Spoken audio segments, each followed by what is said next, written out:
Et salut les animateurs en herbe. Alors aujourd'hui on va faire un tutoriel qui va être assez complexe puisque je vais vous montrer comment animer un personnage en entier. Donc on va commencer par le dessin. Ce qu'il faut savoir avant de commencer, c'est qu'il va falloir dessiner tous les membres dans un calque différent. Donc là on va faire un petit speed. Moi je vais dessiner un petit personnage.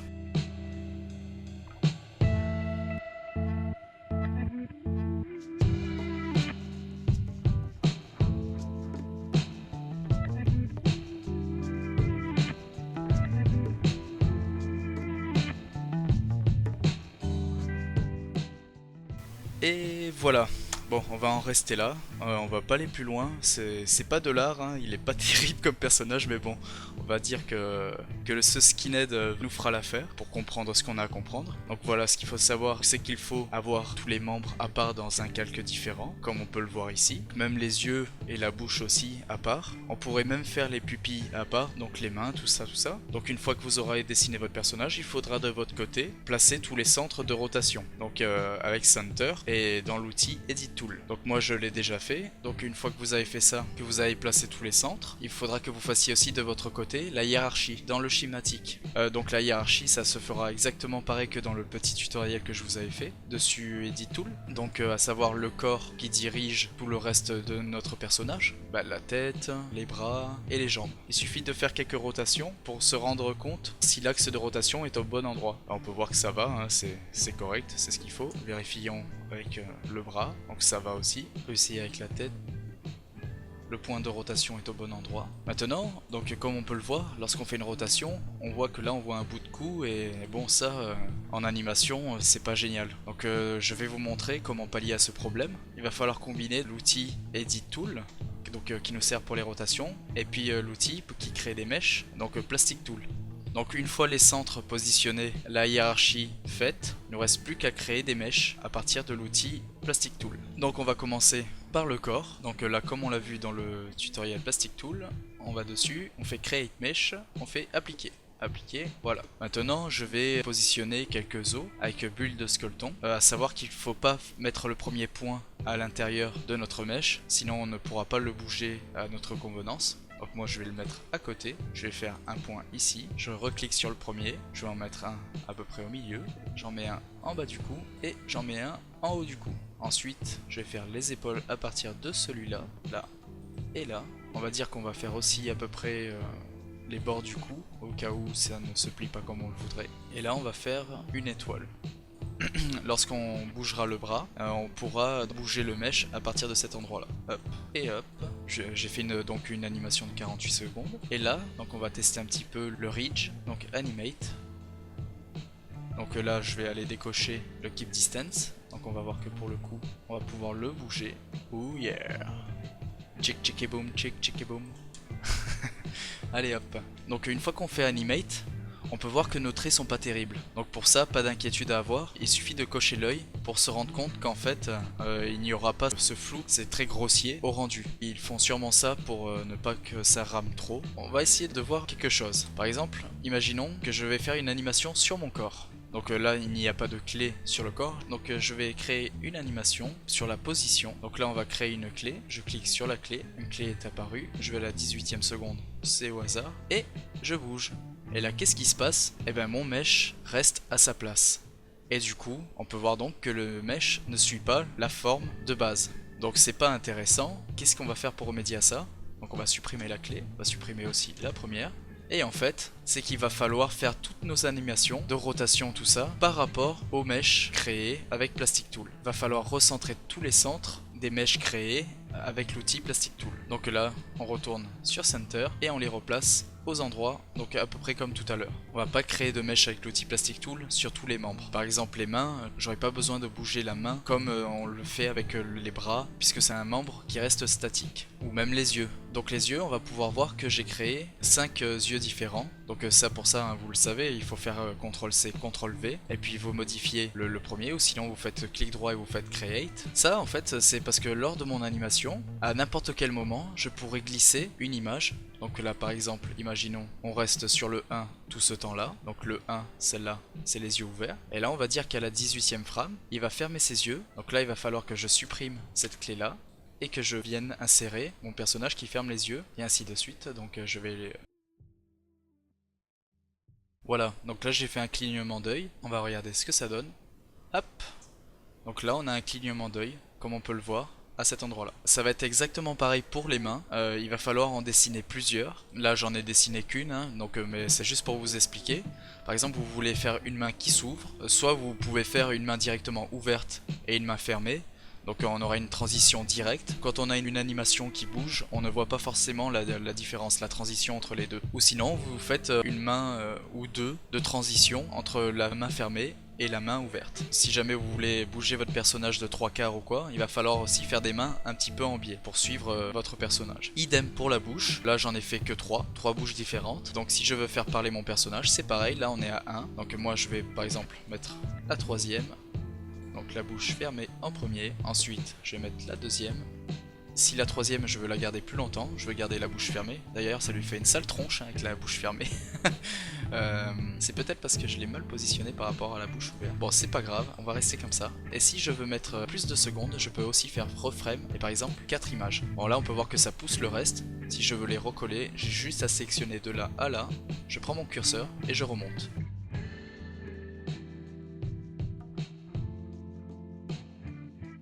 Donc là c'est du hasard, mais vous inquiétez pas, il y aura un tutoriel consacré uniquement sur les mouvements de la bouche. En fait on va pouvoir voir qu'avec un certain logiciel, on va pouvoir faire parler un personnage. Il va falloir dessiner au moins 7 bouches différentes, je me souviens plus exactement du chiffre. Et en fait ça va être le logiciel qui va reconnaître les intonations et qui va mettre la forme de bouche exactement comme il faut à ce moment là. Donc on n'aura plus besoin de faire ce travail là à côté. Mais ça c'est intéressant de le savoir, pour la base il faut le savoir quoi.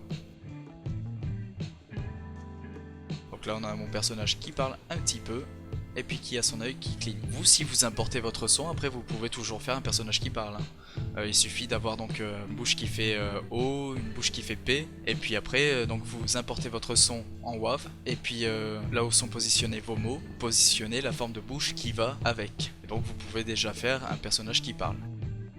Donc voilà, on a un personnage qui parle, qui cligne des yeux, c'est déjà pas mal. Bon, au niveau de l'expression faciale, c'est pas terrible, donc on va créer un mesh de la tête. On peut voir que j'ai fait les sourcils donc dessus le visage, aucun souci pour les bouger puisqu'on va faire un mesh pour la tête. Donc on va sur l'outil Create Mesh. Donc voilà, c'est à peu près la même configuration que tout à l'heure, mais là par contre on peut voir que pour les sourcils ça va être un peu plus dur. Donc je vais mettre un. Voilà, là c'est pas mal, on a assez de points. Appliquer. Voilà, ça fait un peu bizarre tous ces trucs, hein, on s'en fout. Donc je vais faire mon squelette, build skeleton, et un pour le nez. Hop, voilà, on va faire comme ça. Donc on va faire paint Regi. Et maintenant, qu'est-ce qui se passe lorsqu'on anime la chose? Bon, ça bouge toujours un petit peu ma tête. C'est pas trop grave, ça animera un petit peu la chose. On pourra déjà donc lui faire des expressions assez sympas. Pas content. Donc voilà, on a une expression donc du visage. Hop, j'étends le calque. Donc on a une expression du visage, on a un clignement d'œil, et puis on a une bouche qui bouge. Allons faire un petit tour du côté de l'animation. Qu'est-ce qui s'est passé ici? En fait, il va falloir que votre mesh soit relié avant le calque du mesh. Je m'explique, là ici c'est le mesh du corps, et là c'est le corps. Donc le mesh est avant le corps. Là ici on a la tête, on peut voir qu'il est avant la tête.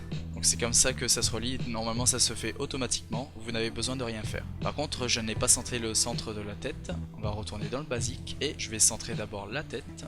Toutes nos clés se feront dessus nos calques violets, donc celui des mèches. Donc la rotation, en fait je vais utiliser l'outil Edit Tool à partir du calque mèche. Et on peut voir qu'on bouge toute la tête, comme si j'avais sélectionné le calque de base. Alors justement, on a un clignement d'œil, on a une bouche qui bouge, on va tenter de faire un mouvement de tête, mais avec le cou qui va avec. Alors on va commencer, on va faire une première clé au départ, et puis on va faire un balancement de tête donc vers le milieu de l'animation, par exemple en avant, comme ça, et puis on retourne sur la première clé, donc moi je copie, colle ma clé, et maintenant qu'on va suivre le mouvement de la tête avec le ridge du corps. Alors là, je vais dans l'outil Plastic Tool, je vais créer une clé ici, et il me suffit de bouger un peu le truc ou d'enregistrer une clé pour que ça fasse une clé. Donc là, moi, je vais rester comme ça. Là, au moment où il bouge, je déplace mon cou, je suis le mouvement, on va dire que ça fait à peu près comme ça, et voilà, on a suivi le mouvement.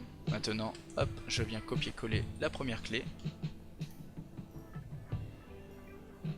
Alors voilà, que là on a pu voir une erreur que j'ai faite, et c'est bien de l'avoir fait, c'est qu'en fait j'ai enregistré la clé avec ça.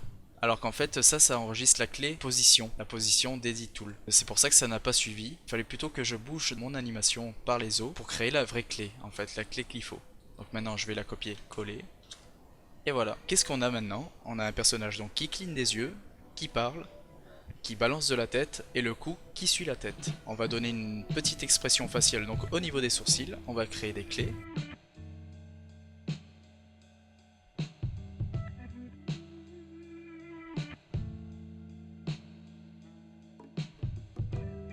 Donc voilà, là j'ai clignement d'œil, parole et puis expression sur le faciès. On va juste donc faire un mouvement de bras pour compléter le tutoriel et puis ensuite vous aurez compris le principe. Je vais donc créer un mesh du bras et puis il faut savoir qu'ensuite qu'il va falloir créer un mesh pour tous les membres sauf les mains, les yeux. Enfin vous pouvez toujours faire les yeux, hein, ça mange pas de pain. En fait il y a énormément de façons d'animer un personnage. Il n'y a pas de bonne ou de mauvaise façon. C'est à vous de voir selon vos préférences, selon le temps que vous prenez pour une des façons par rapport à une autre. Et vos préférences surtout. On va créer le mesh de ce bras-ci et je vais faire une animation.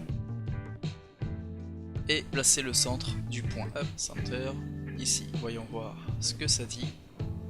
Alors on va créer donc notre première clé, donc on va dire que de base il sera comme ça, au milieu on va le mettre comme ça, et puis après il reviendra à sa position d'origine. Maintenant on va créer donc le squelette du mesh, huile de skeleton, on fait le premier point à l'extérieur. Vous pouvez mettre autant de points que vous voulez, tant que c'est pas saturé, on va dire que ça va. Là avec ça, limite je pourrais lui faire grossir le muscle, si je le mets vers ici par exemple, et qu'on fait animate. Ouh, Popeye. Oh yeah. Popeye! Eh mon gars, c'est pas de la gonflette ça. C'est du plastique. Voilà, donc l'animation, c'est pas grave. Donc on va créer une clé. Ensuite, au moment où il bouge son bras, c'est ici qu'on veut bouger. Ah! Là, on peut voir que ce point-là ne sert à rien puisqu'il n'était pas en fait dans notre truc. Donc on va retourner en arrière, on va pas créer cette clé-là. Hop, on va bien repositionner notre point. On va fermer le calque là. On revient sur lui, huile de skeleton, hein, et on vient le ramener donc à l'endroit où on veut. On va dire que je vais faire un autre point pour le haut. Voilà, c'est vraiment aléatoire. C'est à vous de voir comment bien le faire. Limite, je peux aussi en faire un pour le milieu. Comme ça, je peux bouger vraiment un peu comme je veux. Animate, on va créer une clé ici, au moment où il bouge, je les mets à part par rapport aux clés de mouvement de la rotation, comme ça j'arrive à les repérer. On va dire qu'on va les mettre une frame après. Là je viens coller mon bras donc, hop, comme ça. Là ici on va pas laisser de cran, on va le mettre comme ça. Voilà, et je viens récupérer ma première, CTRL C, CTRL V, on repositionne celle-là.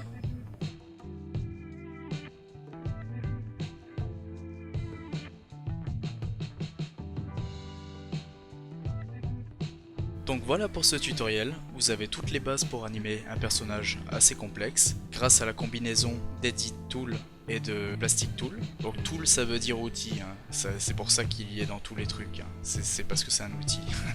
Voilà, pour la petite histoire, dire l'outil Edit Tool c'est un peu bête, c'est répéter deux fois la même chose. Dorénavant je dirais l'outil Edit, c'est tout. Et gare à ceux qui n'ont pas suivi. Attention à l'heure de colle. Donc voilà, grâce à l'outil, donc la combinaison de l'outil Edit et de Plastic, on peut donc créer des animations assez complexes. Donc moi ce que je vous ai montré c'est vraiment un exemple, hein. Si j'avais voulu faire plus réaliste sur mon personnage, j'aurais fait aussi le corps qui bouge. Parce que le bras qui bouge tout seul comme ça sans que le corps ne fasse un mouvement, ça n'est pas réaliste. Après essayez d'analyser les dessins animés quand vous les regardez. Vous verrez que les personnages n'ont pas forcément énormément de mouvements et que c'est souvent assez basique. Même dans des grands mangas, on peut voir des personnages qui restent statiques, surtout ceux du deuxième plan. Donc bonne analyse et puis on se retrouve pour le prochain tutoriel. Enfin bref, à vos tablettes, à votre souris et à la prochaine.